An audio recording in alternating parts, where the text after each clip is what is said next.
Olá, boa tarde, tudo bem? Bem-vindo. Eu sou o Renato Jaquitas, a gente está aqui na redação do Jornal Estado de São Paulo, no bairro do Limão, aqui na zona norte de São Paulo, para falar de um assunto que dominou desde ontem o noticiário econômico. Foi a queda na taxa de juros Selic, a taxa básica de juros da nossa economia, que caiu novamente, a segunda vez consecutiva aí que cai nessa nova leva de quedas, de cortes na taxa Selic, para 5,50%. A gente olha sempre, além da queda imediata, aquilo que o Banco Central também prevê, joga lá para frente. E há uma tendência de novas quedas. Hoje o mercado estava precificando ali quedas ali, que a gente fala de a taxa de juros longo, queda até de 4% aí no meio do ano que vem, lá para o final do ano que vem. Havia bancos aí ontem que já estava falando em 4,50% ainda em 2019. A verdade é que parece que essa nova onda de juros baixos ela voltou e vai continuar por um período, e isso impacta diretamente no teu bolso. É sobre isso que a gente vai falar hoje, é para isso que a gente convidou aqui o Leandro Loyola. Tudo bom? Como é que você está? Tudo bom. Prazer, Renato. Obrigado pelo convite. Imagina, eu que agradeço. O Leandro, ele é planejador financeiro pela Planejar, que é uma entidade aí que certifica os planejadores financeiros para trabalharem com as pessoas, né? E conhece bastante sobre finanças, sobre investimentos. Leandro, ele me contava agora que ele trabalhou com isso em alguns bancos, enfim, então tem aí alguns anos de janela, né, Leandro, nessa área. Um pouco de cabelo branco. Legal. Leandro, então ontem o Banco Central, 6 horas da tarde, acabou a reunião do cupom, um pouquinho atrasado ontem, umas 6h06, anunciou a queda na taxa de juros base da economia Selic, que a gente fala, muito pouco a gente entende, vamos explicar um pouquinho isso para vocês, para 5,50%. Foi um corte de 50 pontos base que a gente fala, né? Como é que foi isso? É positivo? A primeira pergunta, eu acho que para colocar todo mundo na mesma página, né? E aliás, quero convidar você também a mandar a tua pergunta. Daqui a pouco eu vou pegar meu celular, entrar no Facebook do Estadão e ler aqui suas perguntas para o Leandro, tá bom? A gente vai, depois disso também, empacotar isso numa matéria com um vídeo dos melhores momentos ali e as principais perguntas. Mas mande sua pergunta para a gente. Então, Leandro, taxa de juros em queda, é bom para quem? Boa pergunta, Renato. E olha, é boa para quem está tomando dinheiro emprestado, né? Porque a taxa básica de juros ela serve como referência. Ela não necessariamente vai ser o juro que a gente vai tomar emprestado e nem investir o dinheiro, né? Ela é uma referência. Então, quem investe o dinheiro recebe muitas vezes uma parcela dessa taxa. Muitas vezes, né, a referência é sempre 100% de uma taxa CDI, que é muito parecida com a Selic, né? A Selic é a taxa de juros do governo, o CDI é a taxa de juros dos bancos. Uhum. E essa referência ela serve para quem investe dinheiro e também para quem pega dinheiro emprestado. Uhum. A gente não consegue tomar dinheiro emprestado em percentual da Selic, infelizmente, né? Uhum. Mas, naturalmente, quando a gente pensa no custo de captação, era o que eu falava há pouco aqui para o Renato, né? O quanto o banco precisa pagar para os seus credores pelo dinheiro tomado emprestado. É essa taxa que vai servir como referência para o banco poder também depois emprestar. Então, os juros baixos tendem, no longo prazo, a trazer também juros menores para quem toma emprestado. Então, resumindo e respondendo a sua pergunta, deveria ser melhor para quem toma dinheiro emprestado.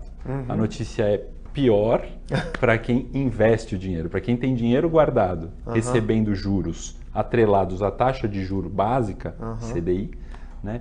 Investimentos pós-fixados, provavelmente está mais triste desde ontem, né? Está recebendo menos juros desde ontem, e esse é o resumo, assim, né? Melhor para quem toma e pior para quem investe. Tá bom.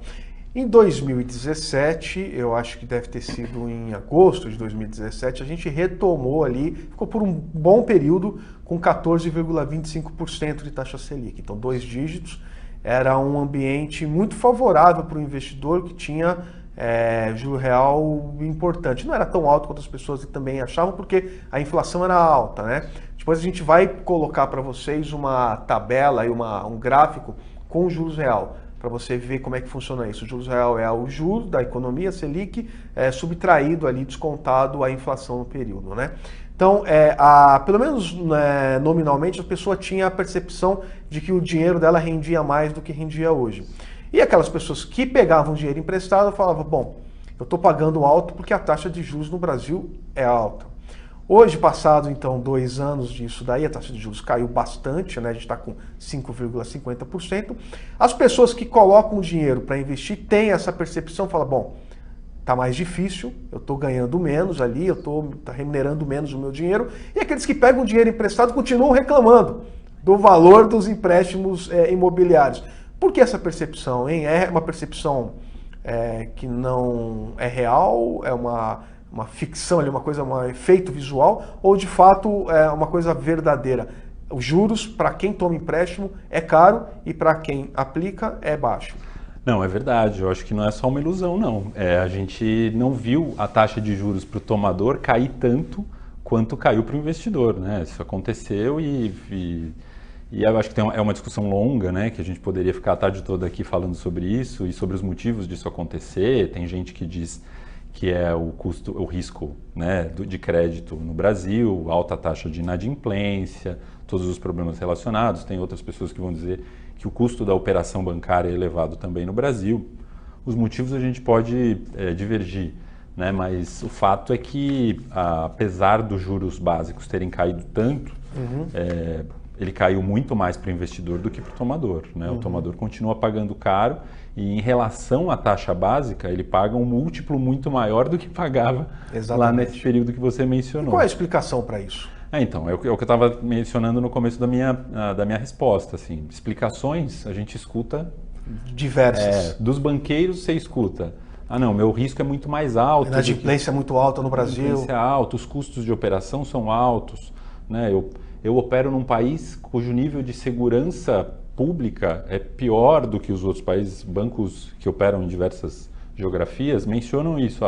Eu tenho que gastar com segurança, com porta giratória, né? Eu tenho problema de seguro. Custo Brasil. O custo geral da minha operação é maior aqui do que em outras geografias, então eu tenho que cobrar mais para a minha operação ser rentável, né? Enfim.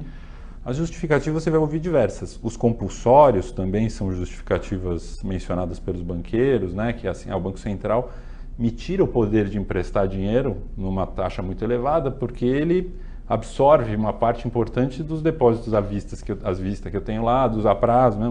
Ele capta no CDB um pedaço, fica no Banco Central sem remuneração. Isso também só para a pessoa que está em casa entender, quando o banco ele empresta em algumas modalidades, ele é obrigado a pegar uma parte daquele dinheiro que ele emprestou e guardar no Banco Central. Deixar guardadinho lá no cofre, que é a garantia de que se aquela pessoa não pagar, aquele dinheiro existe, de fato, né? Então aquele dinheiro volta para a economia, né? Mais ou menos isso, né?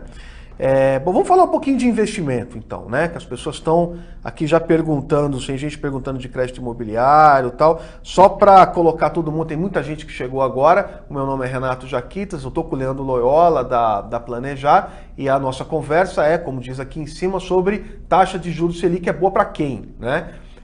Como é que ficam os investimentos, os nossos investimentos, com a nova queda da taxa Selic e as prováveis futuras quedas. Lembrando que o Banco Central ele deixou a porta aberta para novas quedas. A cada 1 mês e meio, os técnicos lá do Banco Central que participam do Copom se reúnem e divulgam qual será a meta da taxa Selic para os próximos dias, semanas, para o próximo 1 mês e meio. Isso acontece desde 1997, eu acho.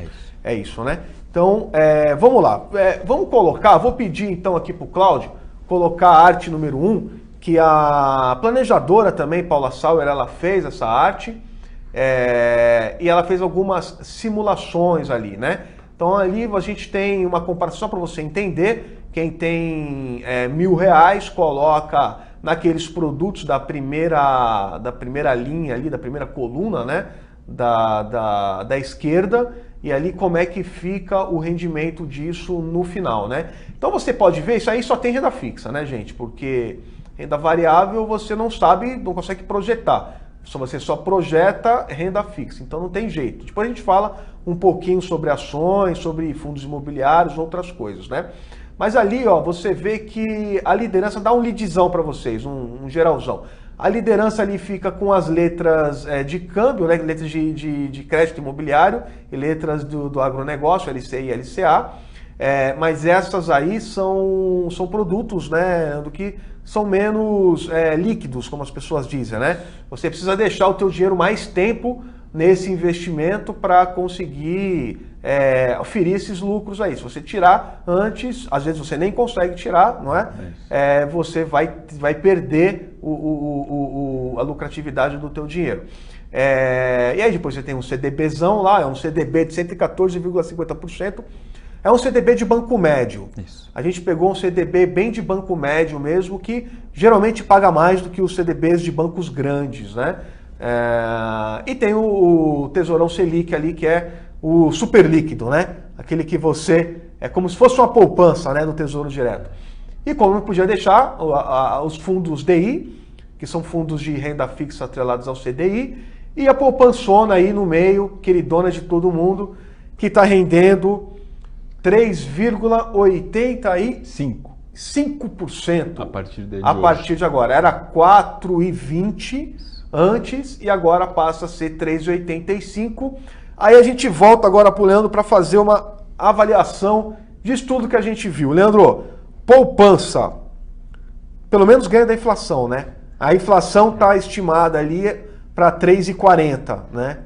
Próximo ano que eu vi no relatório do Banco Central, 3,60, mas enfim... 3,60, exatamente, 3,60. Mas a diferença, né, é importante você ter chamado a atenção para a inflação, porque a gente vê juros tão baixos e aí a gente compara com o quê, né? Com 2017, que você estava mencionando, com 14,25, o investidor tinha 1,2, 1,3 todo mês, né, de rentabilidade. Isso, de rentabilidade. E essa barreira psicológica do 1% era muito... importante para as pessoas, né? Vou botar meu dinheiro, eu vou ganhar 1% sempre, né? Exato. Era o mínimo, né, que as pessoas esperavam. E aí, quando começa a baixar e ficar menor do que 1%, isso já aconteceu já faz tempo, né? As pessoas começam a se mexer, né? Então, as alternativas de melhor retorno, como a gente viu aqui, né, nas letras, né, coisas menos líquidas, coisas que exigem que o investidor tenha o dinheiro por um período mais longo investido, começam a aparecer com mais importância, todo mundo dando mais olhos, né, chamando atenção para essa conversa. A poupança olhada em perspectiva para frente, né, ela deve superar um pouquinho a inflação, né, a não ser que a gente tenha uma surpresa negativa de inflação para cima, mas lembrando que o o Banco Central fez ontem foi uma decisão baseada em inflação futura. Sim. Quer dizer, vendo que não devem haver choques inflacionários para frente, ele baixou a taxa de juros. O Comitê de Política Monetária reduziu. Então, se isso se reverter, né, a gente tem uma certa indexação da poupança também à Selic, porque ela rende 70% da Selic. Se o Banco Central eventualmente vislumbrar uma elevação de inflação no futuro, ele sobe a taxa Selic e a inflação a poupança volta a render um pouco mais. Exato.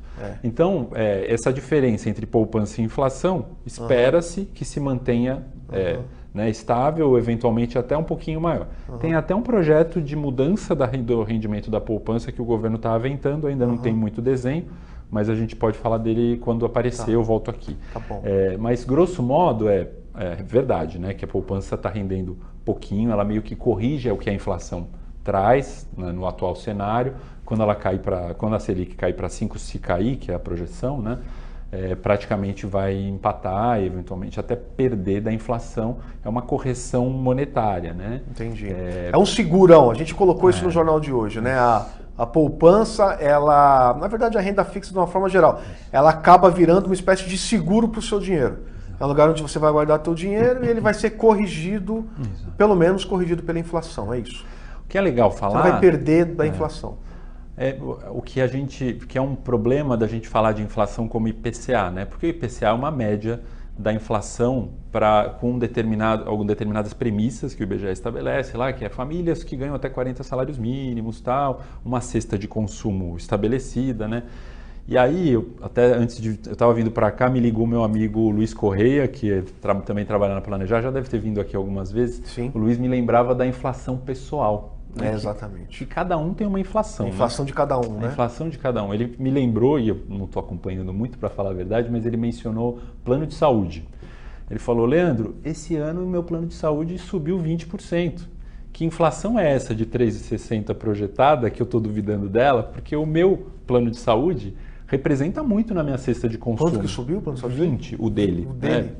Assim, essas coisas de plano de Acontece, saúde, eventualmente às vezes você muda de faixa etária, exatamente. Né? Mas acontece e pode estar acontecendo com muita gente que está ouvindo a gente. Então, a conversa do Luiz foi bem para me lembrar dessa história da inflação pessoal, a inflação de cada um, que pode não coincidir com o que o IBGE apresenta no IPCA, né, que é uma média de inflação de 3,60 projetada de hoje a 12 meses. Então, pode ser que esse poupancista esteja perdendo da inflação quando ele olha os gastos dele individuais, né? Quer dizer, quanto a família dele gastava há 12 meses atrás e quanto gasta hoje, eventualmente pode ser mais do que os 3,80, 3,80 e pouco que a gente viu nos últimos 12. E os 3,60 projetados para os próximos 12 também podem ser diferentes, para cima ou para baixo, né? Assim, tudo depende da nossa cesta de gastos. Tá. E aí o Luiz me falava isso, né? Ele falou, olha, Leandro, a gente precisa lembrar as pessoas da importância de fazer uma gestão do orçamento doméstico afiada, né? Assim, próxima, estreita, olhar e saber mais sobre o quanto está gastando todo mês, né? Com seus recursos, para onde está indo esse dinheiro e quais são essas inflações individuais, né? Ou as inflações das famílias, né? Para poder fazer essa comparação de maneira mais adequada. Quanto menos juros, né? Especialmente para quem achava que ia viver de juros, né, para sempre em investimentos de renda fixa, esse controle agora tem que ser muito mais estreito. Tá. E Cláudio, você pode colocar de novo pode colocar até o de 5 anos, se for o caso, que é a arte 2, para a gente até, isso ali não muda muita coisa não, quer dizer, você está jogando para 5 anos, vai mudar o imposto de renda que você paga, né? Porque com aplicações ali de 1 ano, você paga 17,5% de imposto de renda nos investimentos que tem cobrança de imposto de renda, né? E quando você joga para 5 anos, passa para 15%. Serve para a gente entender um pouquinho isso a um pouco mais de longo prazo, né?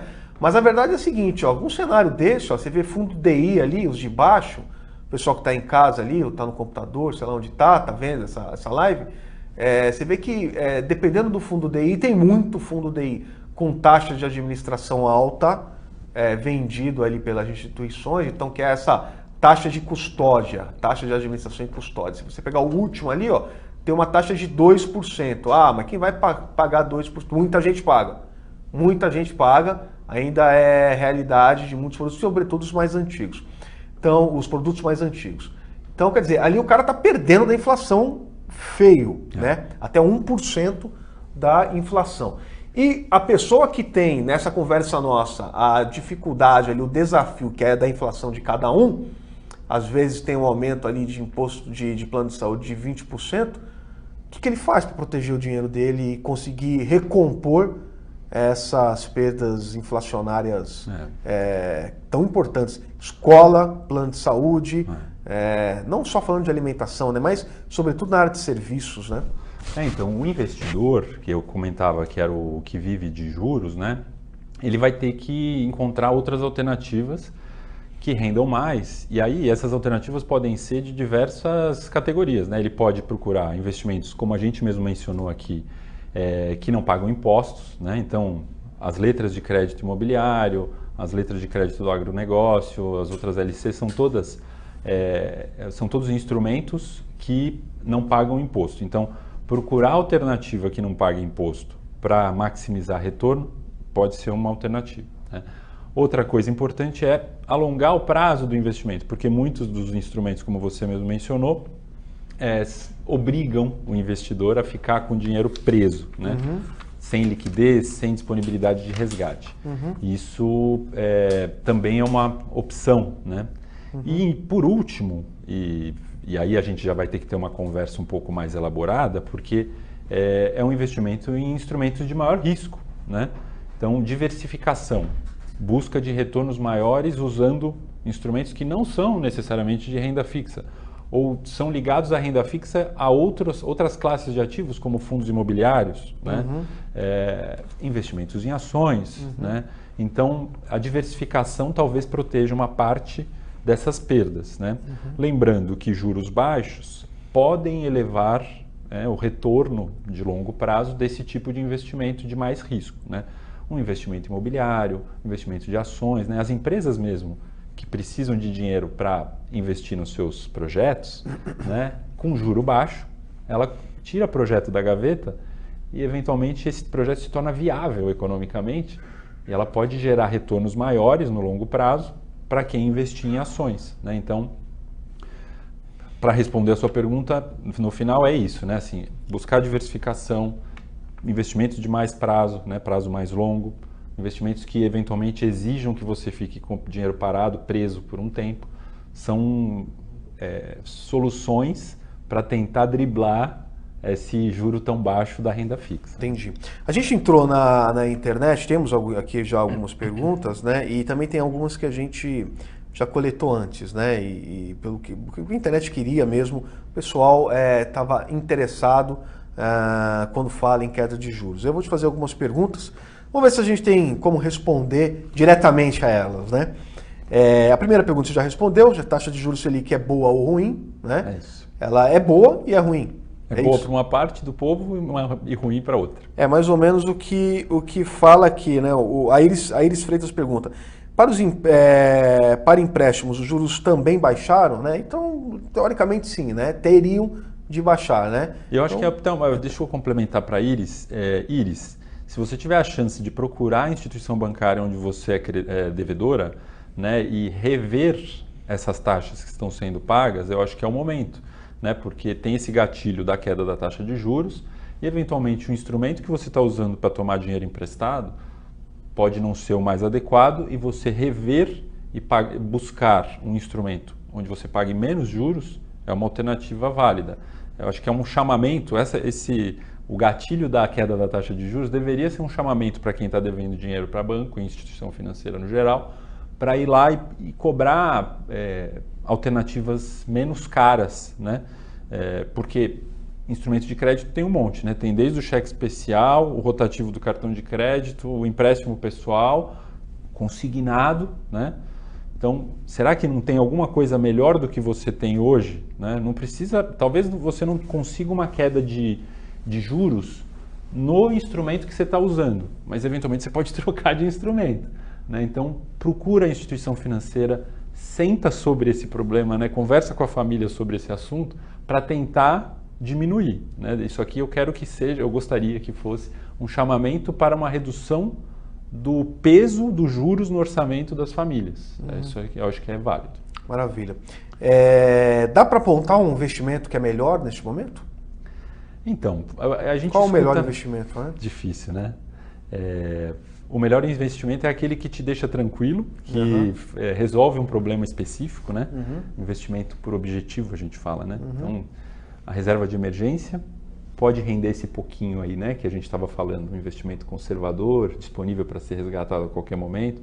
Eu topo, aceito receber um rendimento tão baixo, porque é uma reserva de emergência, um dinheiro de curto prazo. A reserva de emergência é aquele dinheirinho que você guarda para caso perca um emprego, tenha um plano de doença, enfim. Qualquer imprevisto. Vocês falam em quanto do seu salário? Algo em torno de 3 a 6 vezes a renda mensal ou os gastos mensais, para ser mais preciso. Tá bom. Então, para esse tipo de investimento, esse é o melhor. Né? Não tem outro melhor do que o investimento esses que a gente estava descrevendo, os mais de baixo ali. Os mais de baixo. O fundo DI, o CDBDI de banco que deixa líquido o dinheiro disponível. Tesouro Selic. A poupança, né? São alternativas. Esse é o melhor investimento para essa caixinha. É porque você põe a mão naquele dinheiro a qualquer momento que você quiser. É isso, de zero, né? Exato. Aí você tem outros investimentos melhores, né? Para o investimento de longuíssimo prazo. Se as pessoas que estiverem perguntando forem jovens, investimento para aposentadoria, por exemplo.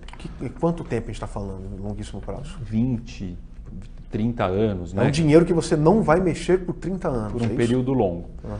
Para esse tipo de investimento, o melhor não vai ser a poupança, definitivamente. Né? O investimento em planos de previdência, em uma carteira de ações diversificada, se você tiver perfil e interesse de montar, né, for bem atendido por uma corretora, um agente autônomo, acho que pode ser uma alternativa. Então, para esse objetivo específico que é investimento de longuíssimo prazo, diversificação, busca de retornos maiores. E aí você tem uma terceira caixinha que a gente chama de sonhos e projetos, que aí eu não consigo falar de maneira geral, assim, para a internet, para todo mundo, porque não tem uma receita de bolo. Eu vou ter que conversar com o Renato Jaquita, saber o perfil dele, quando é que vai realizar o sonho? A viagem é para daqui a 6 meses? Para daqui a 5 anos? Aí a conversa é um pouco mais personalizada. Mas, como eu disse, então não tem uma alternativa só, uma bala de prata que eu resolva todos os problemas. Não tem demonização da poupança também, porque ela resolve um problema válido, que é o da reserva de emergência. Então eu gosto da poupança, mesmo que ela renda pouco ou nada. Então o melhor investimento é aquele que resolve um problema específico da sua vida financeira. Tá. Ainda vale a pena investir no Tesouro Direto com a queda da Selic? Para esse investimento específico, sim, né? Para esse objetivo, né? Ele continua sendo uma alternativa, a gente viu ele no ranking, ele não está lá embaixo, né?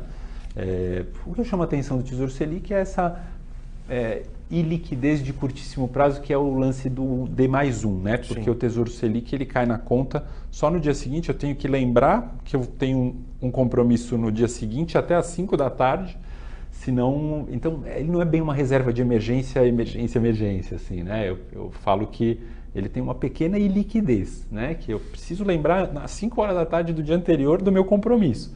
Continua sendo líquido, continua sendo seguro, é o título mais seguro, né? Emissão do governo federal. Risco de mercado praticamente zero, porque ele acompanha a taxa de juros, então é válido. Mas pelo menos um pouquinho em alguma coisa que esteja disponível no mesmo dia, eu continuo recomendando. Muito bom, gente. Tem bastante pergunta ainda, tem gente mandando coisa, mas o nosso tempo, infelizmente, ele já esgotou. Estamos aí há 30 minutos conversando. Eu quero agradecer a tua presença, viu, Leandro? Obrigado por ter vindo aqui. Obrigado. Leandro Loyola, da Planejar. Agradecer também as suas perguntas.